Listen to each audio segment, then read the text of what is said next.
Good afternoon, everybody. I hope you are doing fine. Can you hear me well? All good? Yes. Okay. It is my pleasure today to introduce you Dr. Costa, Alessandro Costa, who is an anesthesiologist from Italy. He has a lot of experience working with Crimendim. He has a lot of experience also in the European Master of Disaster Medicine. He has a lot of experience with different types of simulations. And today, I think you can approach him easily and get as much info and as much experience as possible. So, Dr. Costa, floor is yours. Thanks, George. Hi, everyone. Are you there? Anyone can know? Hello, doctor. Hello. Hello, doctor. Hi, everyone. Can you all see my screen? Yes. Oh, yes. So the lecture will be quick, about 1 hour. I try to concentrate as much as I can in a single lecture. Stop me every time you want. I cannot see your faces during the lecture, so stop me if there's something wrong, and I try to open up back again. Okay. So first, who am I? As George said, I'm an anesthesiologist. I recently finished my residency, and I'm working in a small hospital in Novara, Italy. And I worked with the simulation center, Sinnova, and with the disaster medicine research center, Crimendim, since when I was in my first years of university. And so now it's a lot of time I'm doing this job, which is basically half my job at the moment.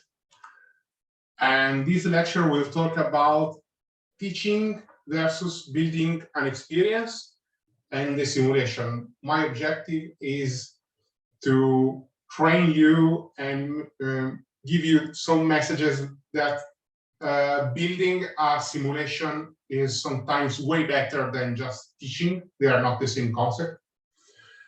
The debriefing and what the debriefing is and how it's divided, and some tips and tricks for those who approach trainings that might get helpful also when giving us maybe a speech or like just your thesis.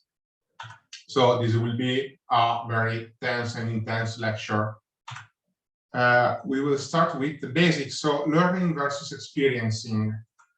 You all know that in life you have experiences, and those experiences can be good or could be bad, really bad. But we could all agree, I think, that having an experience, having an experience that takes us inside with our emotions instead of just having a frontal lecture or reading a wall of text. An experience with our emotions, it's way more lasting and give us an impact way bigger than a frontal lecture, for example. We remember stuff that happened to us more vividly, and then we can think on it and build something new. This guy called basically said that learning is the process where knowledge is created through the transformation of experience. What this means is that we have an experience, not just a lecture, an experience, an event, and transforming this experience into something new give us knowledge. Okay, so it's not just a lecture, it's not just getting in contact with something, but it's the experience. And basically, we need to know how to transform an experience, good or bad, in something new that is lasting in our memory. There are different theories in learning. I won't stay on this for long, but just to underline that all of these theories, every one of these theories has a common point that you have to think about the event.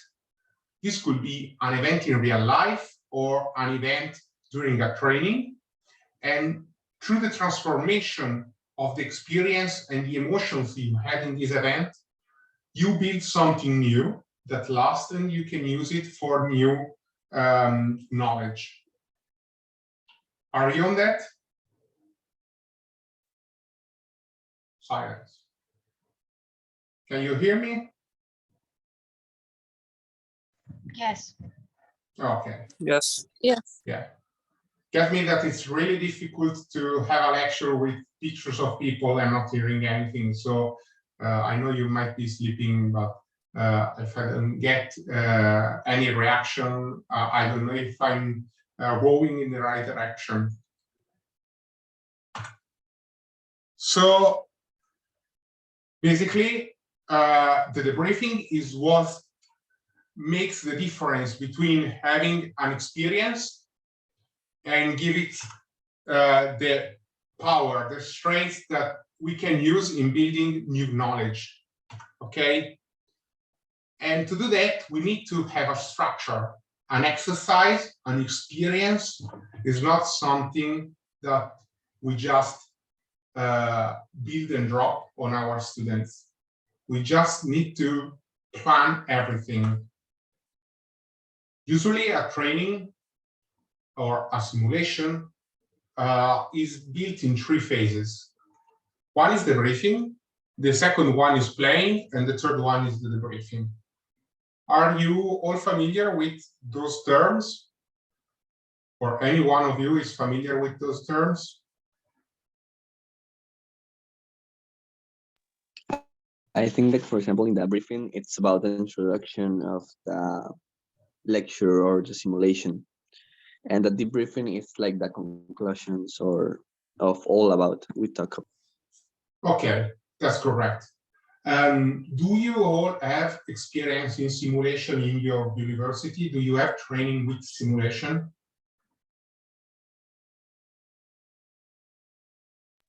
I don't have like the university simulation, but I be part of different trainings with other organization and that stuff. Okay. Anyone else?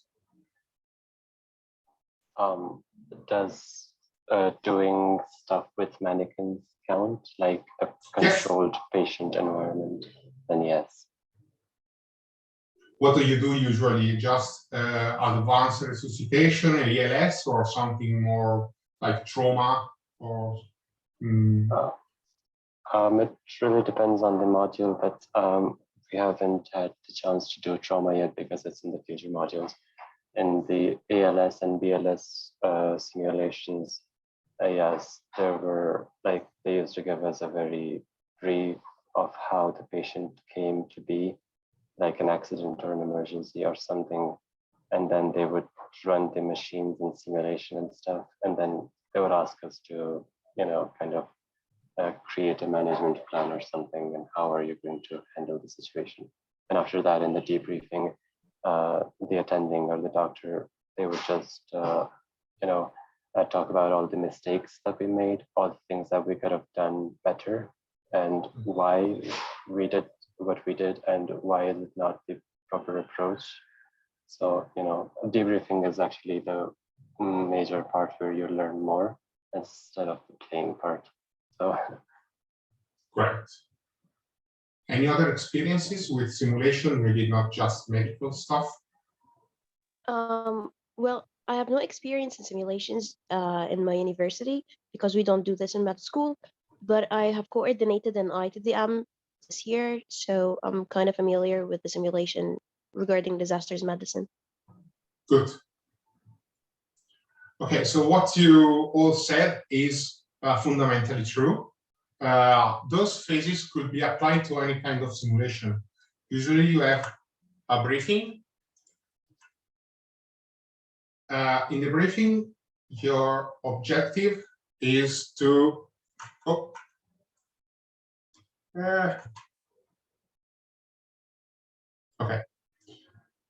In the briefing, your objectives are to underline what is the objective of the training. Usually should have one objective. The rules of the game. So now we will perform this simulation with those tools in this room, and you will have to play this role. And the background story is this and that, this happened, etc., etc., etc. Then you have the playing. In many simulations, we prefer to not to interfere too much with the training. We are just facilitators. It's the students, the trainees that are building their own experience, and we just inject some event into it to make it run the way it wants. We plan it to run as smoothly as possible, but we need to intervene if something is not going according to our plans. But we might also choose to let it go the way it's going, maybe because what we are going to do is more important than what we planned initially. So we need to be quick and switch from our plan to something new. And then we have the debriefing. The debriefing is the exercise analysis, the event analysis, and we try to build something which could improve ourselves. As you might understand, I did not build these 3 rectangles with different shapes because I'm not good in doing 3 identical rectangles, but because the timing of the 3, the debriefing, the simulation, and the debriefing, they should have proportion. Usually the debriefing is something kind of quick, even if you have a complex simulation. Usually it's something that it's no more than 5 to 10 minutes. I say 5 minutes to the top. A bit more if you have to do some familiarization with the tool you're using. The playing usually depends a lot on what you're doing, but I'm taking 15 minutes just for reference. And the debriefing is 30 minutes, more or less. As you can see, the debriefing is way longer than the simulation. That's because you have to build the experience and to extrapolate many events that happen in those 15 minutes. For those who have simulation in the medical settings, you see that even in 5 to 10 minutes of a simulation, a lot of things can happen. And you can apply these also to real events. If you have a trauma patient or cardiac arrest, I'm talking about this because I'm an anesthesiologist and intensive care physician, so this is my reality. But also for those who want to be a surgeon, if you want to talk about some complexity that happened in the operating theater, well, the time you talk about what happened is usually longer than the event itself, because you have to look at it in different ways. We will talk about that a bit later. Because also the debriefing has phases and has a structure. The objectives, as I said, is to express the feelings. We said that emotions are the key to transforming an event, an experience, into knowledge. And we need to express those feelings. We need to discuss what happened and also to express alternatives. What would have happened if we did things differently? And also, obviously, we should have had some objectives for our trainings. We should express that clearly and not just say it has been reached or it hasn't been reached, but just to highlight it. A bit of history is just one slide. I promise it will be quick. Debriefing is something that is fairly recent. This guy, which is Simon Littman, Atwood Marshall, called the slam because it was too long. was a soldier in World War II, and he started interviewing soldiers after actions, and it was called after action review. He discovered many things. For example, that more than 25 to 30% of soldiers don't shoot during actions, and this was fairly disputed, but its method went on. And during Vietnam Wars, a lot of soldiers were trained to question other comrades, other soldiers, and they started building after-action reviews. The real concept of debriefing was built based on that for civil aviation. As you can see from my slide, simulation existed way early in the history of civil aviation, but after some accident, and in particular the accident of Esther Airlines for one in the 70s, when the pilots were unaware that they accidentally knocked off the autopilot and the airplane started descending until it crashed. They developed what was called the cockpit review management, and then was crew resource management. So we basically, after an event, the airlines questioned the whole crew to extrapolate what was critical, the events that could be improved after a near miss or an accident, and to deploy a response plan.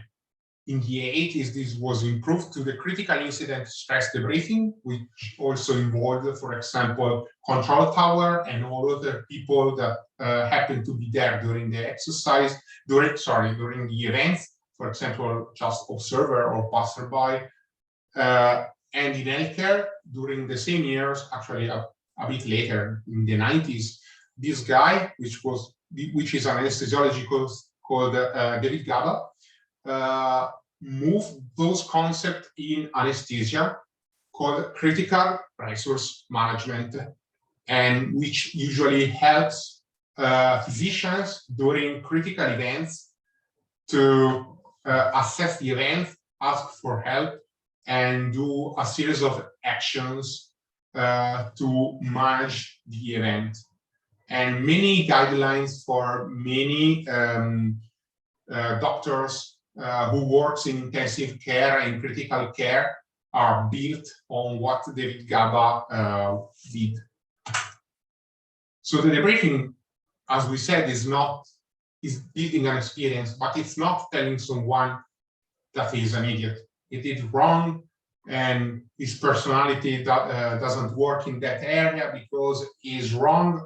But you need to transform what happened and make sure that it's not you who are judging the trainee, but the trainee should understand that it could have done better. It's not an easy task. There are two different things here. One is that you are not judging the trainees, but it's the trainee that should improve itself. And also, you are not judging the person, but it's just a single event that could be improved.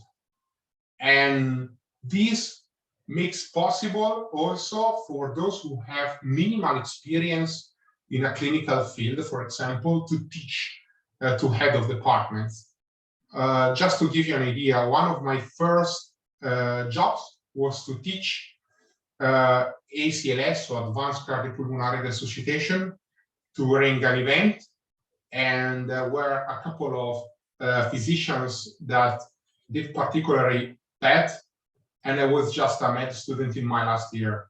And one of the instructor told me, as I was already attending the simulation center and had some experience, one of the instructors told me to try and do the debriefing to those Irish physicians which had plenty more experience than me, but using some tools that I won't cover entirely, because that's what we do in our, basically, we do a basic 3 days course on just debriefing, but using those tools, I was able to make them understand they could have done better without hurting their feelings, because I was just a med student and they were already physician for years. Are you with me?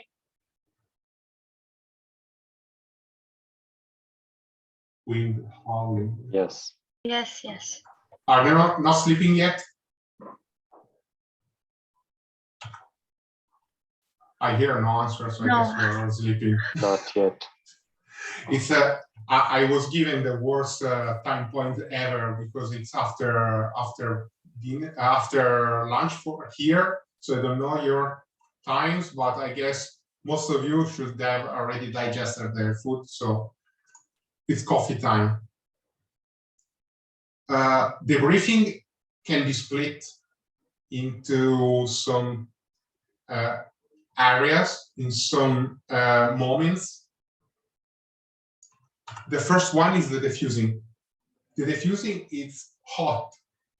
It's what happens after, for example, you had an exam or a clinical case, or something happened and you just steam off of the room, maybe crying, maybe happy, maybe with emotions, or you just come out of the room and said, "Oh, we could have done this. We can have done that." So it's emotion. It reduces anxiety, and this is really important to listen to, especially after simulation, because it gives you what's the feeling of the room, and you can use it to build your debriefing, because it gives you a lot of ideas to build on. After that, there is the discovery. The discovery is something more structured that you need to drive, and it's basically what happened. Could be done in during time. So, okay, let's start from the beginning. What happened, what you did, and then what happened, and why it happened that way. For example, during the cardiac arrest, you start to CPR. Why didn't you give adrenaline, epinephrine, at the beginning? You didn't have it. Why you didn't have it? Why you didn't ask? That's the next phase, the deepening. So you try to get to what was the point, what was not working, what was improvable, or what could have been done differently. So, for example, I forgot to ask for epinephrine because I just started doing CPR and I forgot it. And why nobody helped you or remembered you to do this? We didn't think about it. Okay, so maybe this was a communication problem. It was you didn't remember what the algorithm was. So this could help underline and highlight which the problem were and what could be done better. And this could be only taken out to the summary at the end, where people could actually build something on their experience. So what you're taking home for this simulation? Oh, well, I need to check again the ACLS algorithm. Or, well, I forgot to ask for help. Next time I will definitely ask for help sooner, just to give you an idea. Also, as you can see here on the right, the diffusing and the summary are quick and brief phases at the beginning and at the end of the debriefing. The core of the debriefing is made up by the discovering and the deepening.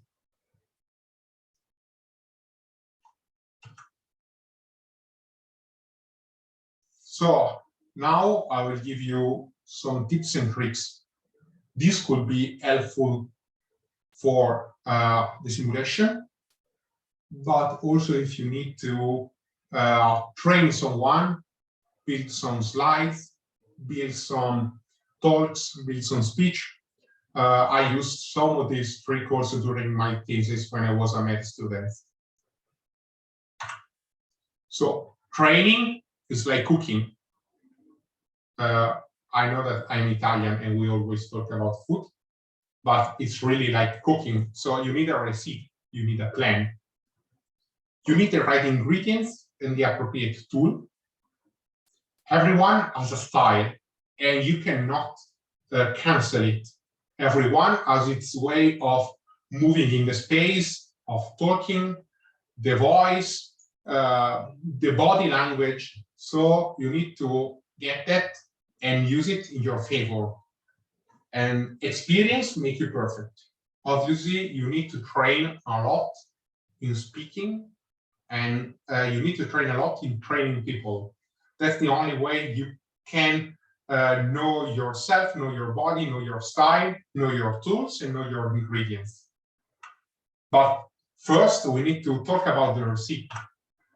So when I build a training program, I need first to understand what I want to teach. It's not an easy question. Is my objective talking about disaster medicine, the content, or maybe it's just about the communication? This is a bit easier when we talk about medical stuff. We are doing a resuscitation course, a resuscitation training. Is our objective checking if people know how to perform CPR correctly? Or is just the communication that for us matter? Or is just the use of defibrillation machines? So these are all aspects that need to be checked. Who I'm teaching to? I might teach the same thing to people with different backgrounds, and this might need completely different approaches. Just to give you an idea, my lecture is something that I'm now giving to you. I'm giving a different version of the lecture to the trainers, which is training we do in Sinnova, our simulation center, to doctors and nurses from Italy who are building a simulation center. So obviously the level is a bit different and the content is a bit different. If I'm doing the same training to nurses, I might focus on some aspect that doctor doesn't need to take in consideration, or might take in consideration in another way. How do I plan to teach it? I mean, do I have the time and the resources, which means also the people, to perform a simulation? I need to be quick because I don't have time. I can be kind of long, and so I can add maybe a frontal lecture with a training, a simulation.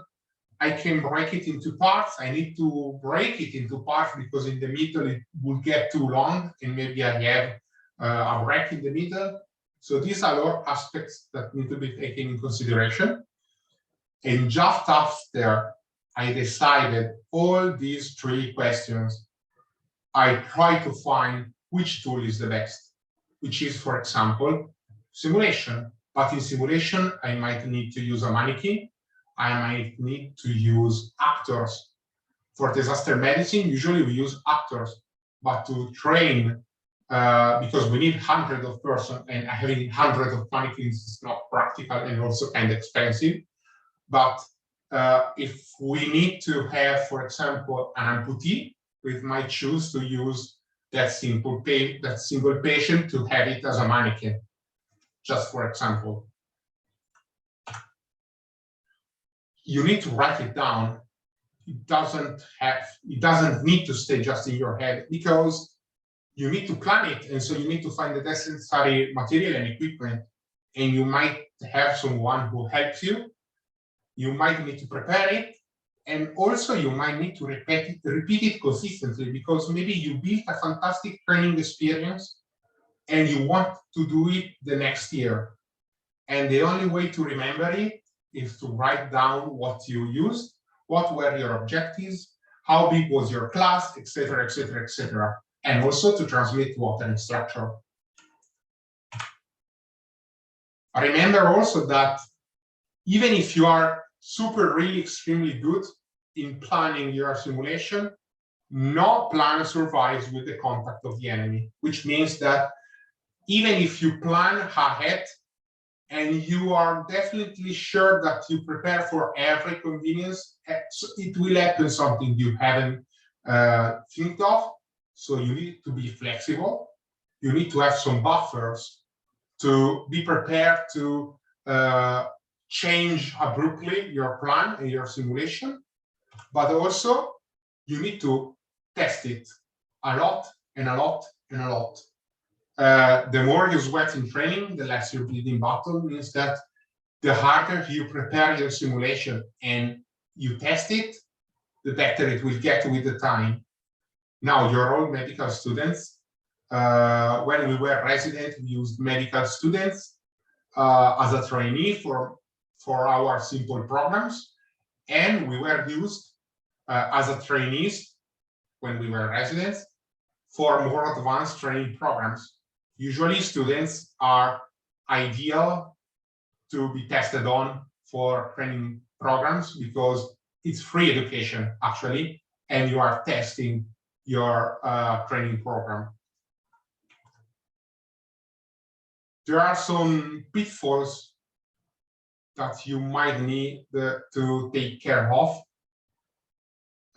when you talk and when you perform debriefing.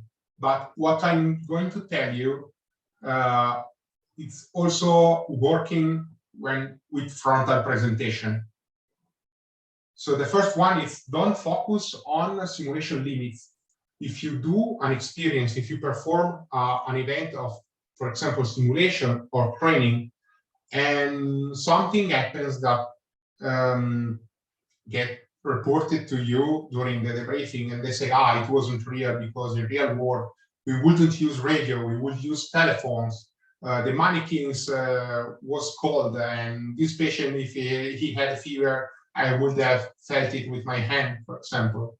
Well, these are not elements that you need to stay focused on. If you performed a good briefing, you usually avoid these arguments, and these should be avoided or goes on quickly. These come with experience.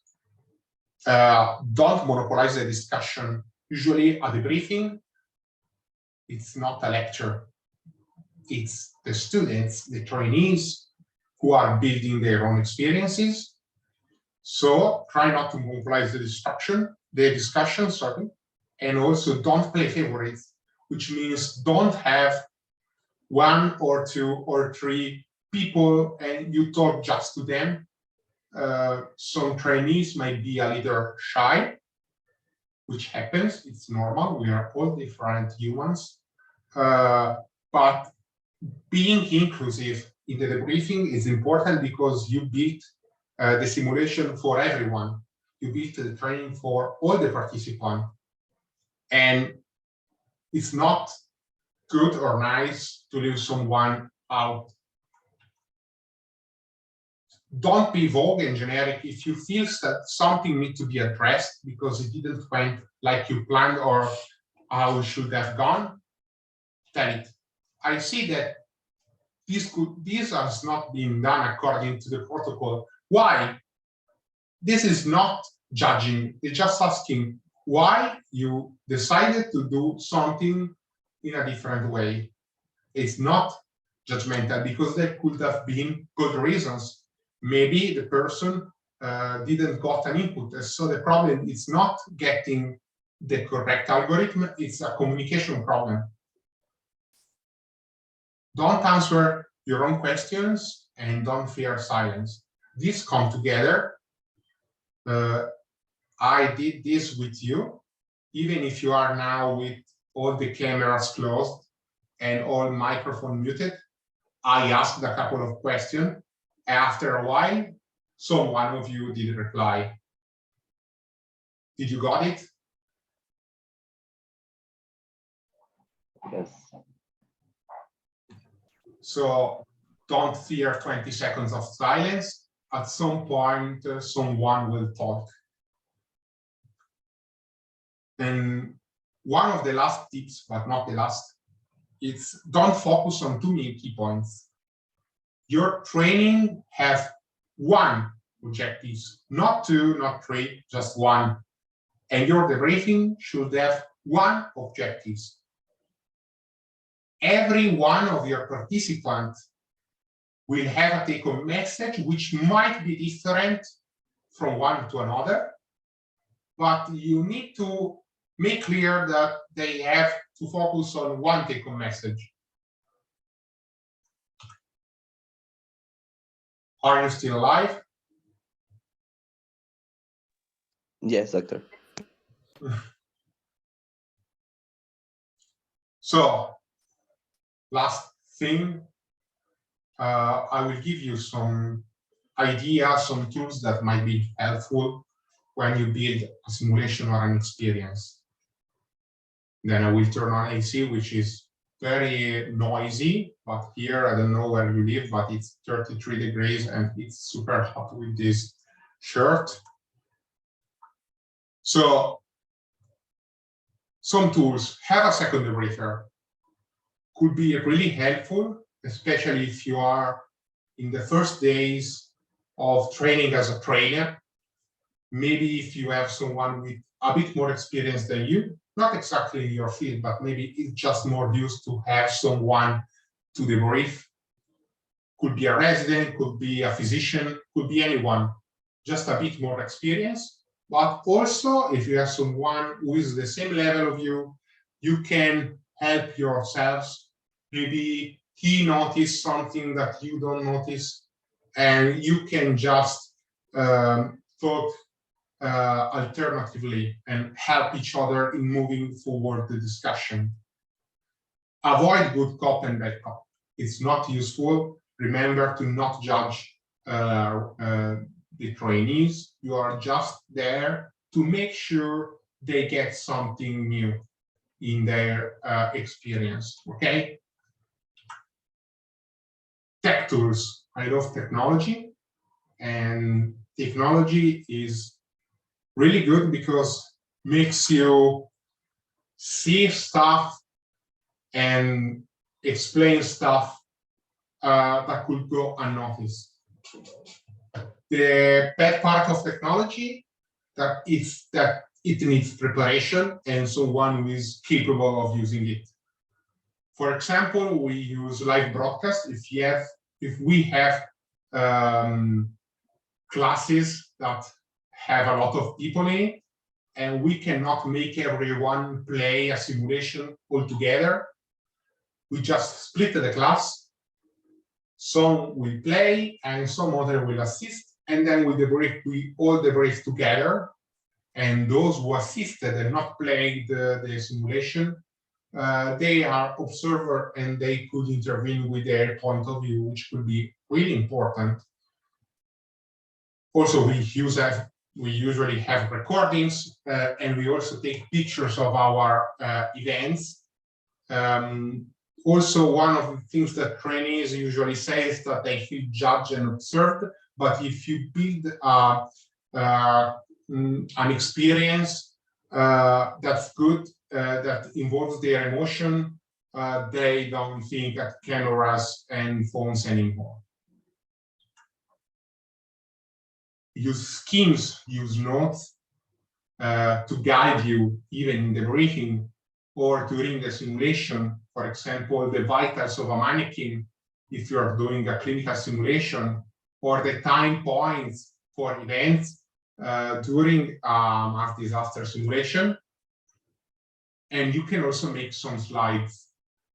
Again, you are not doing a lecture, you are building an experience. So this is just to help you in delivering the transformation of the experience. You are a guide, you are not a teacher, okay? You are a trainer. And this all to explain to you that you have to perform, you have to transform an experience in knowledge. So not slides, but emotion, not words, but emotion. That's all to say that the core of building some things that will stay in people's mind and people's heart is emotion. And all these, the briefing, the simulation, and the debriefing are to achieve that, to transform an experience into something that will last. That's everything. Any questions? If you are still awake.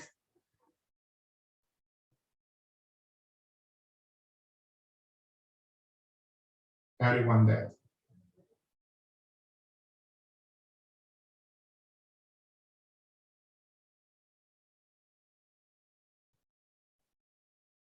I see the headlines on the newspaper. Lecturer kills 9 people through Zoom, through boredom.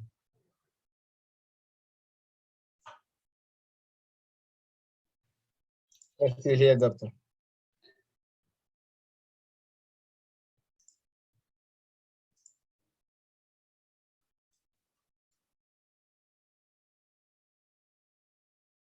Okay, guys, so if it's all, see you next time. I'd like to have met you in person. I hope that we will do it in the future.